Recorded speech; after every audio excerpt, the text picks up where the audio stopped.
Hey everybody, welcome back. It has been a long time since we've seen you. We're back today to kind of catch you up on the past few months. It's been a while. Yeah, it has been a long time.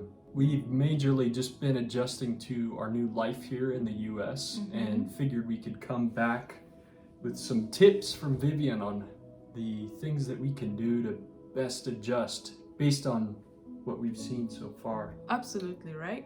If you notice, there's a lot of things that are different. I think like the first thing that you experience is the culture, and it's very different from what you would imagine it to be. If you were to experience it, it's a whole different thing. But I guess like you just kind of have to be open and embrace the culture, ask questions and kind of let things flow smoothly. So the first thing that we're going to talk about is getting to know your surroundings, especially when you just move here. You're not going to have a whole lot to do.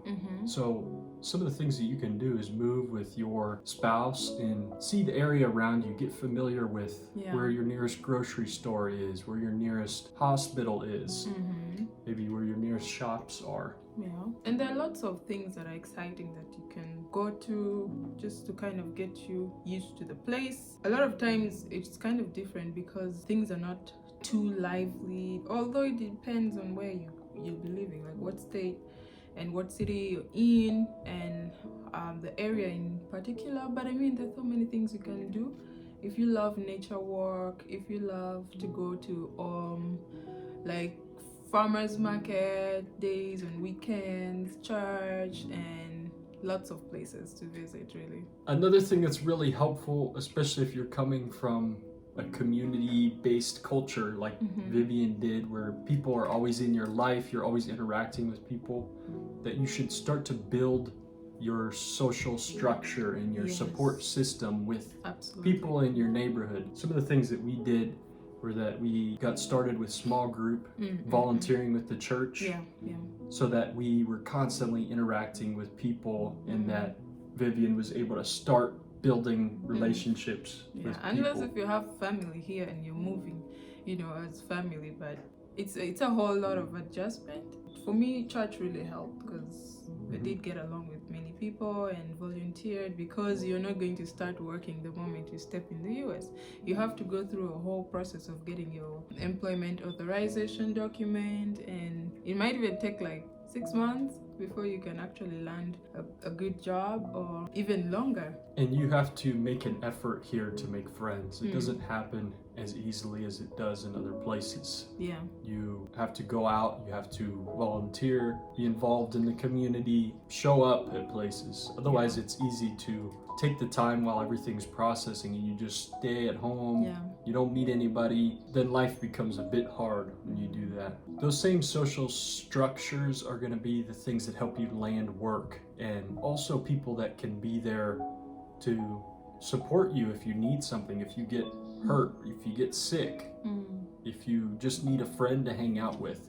Those same people that you have worked to establish relationships with can be there for you, and it can make an area seem a lot less intimidating.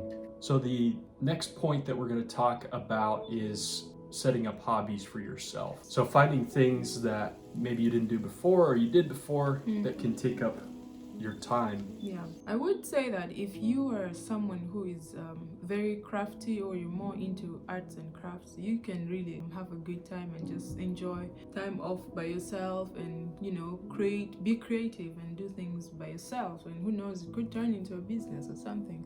And like you could do sewing and maybe painting. The other skills also that you can master is driving, because it's a whole different thing but very important, because here everybody drives.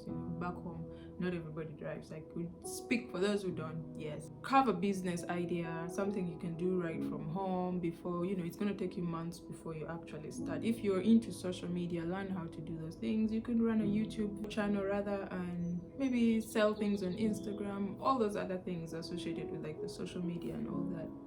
Yeah, very, very helpful. So the next point that we'll talk about is kind of the system of finances and of healthcare. Mm-hmm. And a lot of people might hear from out that healthcare can be very expensive in the US, and I think it is terribly expensive, especially if you don't have health insurance. Yes, So- and I could add on that it's very important to have a job, because most times it's through your job that you get to have health insurance. Now, if you're not going to be working for 6 months, that means you're not going to have insurance, unless if your partner who has been here, who is a US citizen, has a job, has insurance that covers you, then you know you could be well off. So And you should also be careful about how quickly money can go here. Yeah. Because everything is mostly credit card, online transactions, and even subscription services. Yeah. So you can easily stack up the things that you end up owing and forget about all of these different bills that come along, like power, rent, same as every other place, but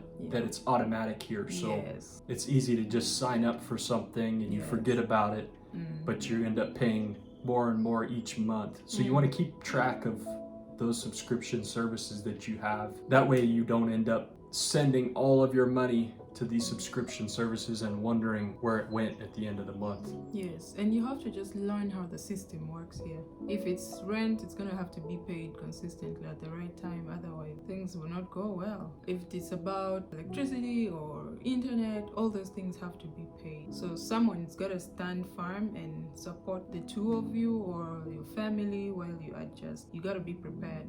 Yeah, or the American spouse should already have firm footing, Yeah. so that they could just get you running as you get accustomed to the life. Yeah, and I know sometimes it appears so easy, especially if you're like on Instagram or pleasing to the eyes, like, oh, okay, when I get to the US, all I'm gonna do is shop and shop. If you're someone who does not have a job and you're relying on one person, you're gonna literally make life hard for both of you, because you just have to be patient with each other and kind of let like things flow smoothly, adjust. And once things are like settled in and you're both working, both earning, things kind of just flow. You know, you just have to be very patient and work and plan accordingly.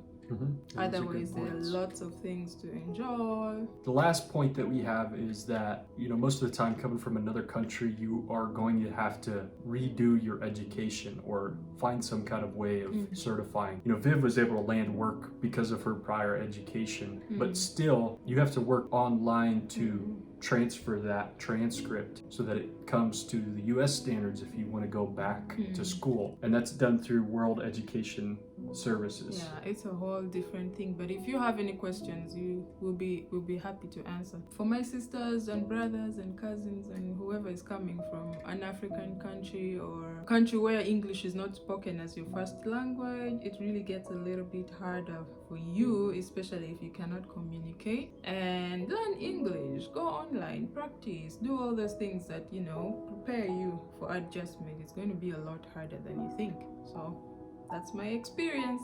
Do as much as you can.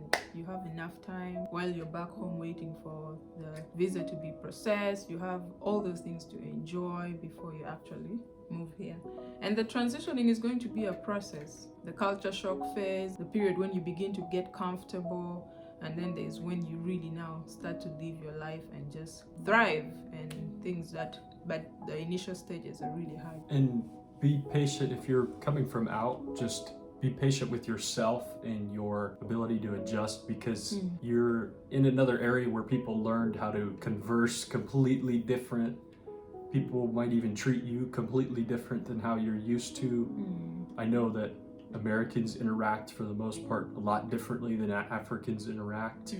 You know, little things like eye contact, the kind of questions people ask are all things you kind of have to be patient through while you adjust, because you might be received in a way that's a lot different than before. And it's important as a spouse too that you just help your partner work through those things, work through those little things, and you can both grow from it. So thank you for tuning back in today with us. We are happy to be back. Yes, and we missed you. Hope you missed us too. Yeah. We're here now. We're here now. So we'll see you in the next video. Don't forget to like, share, subscribe, help somebody, help somebody, help somebody. Yeah. See you in our next video. Bye-bye.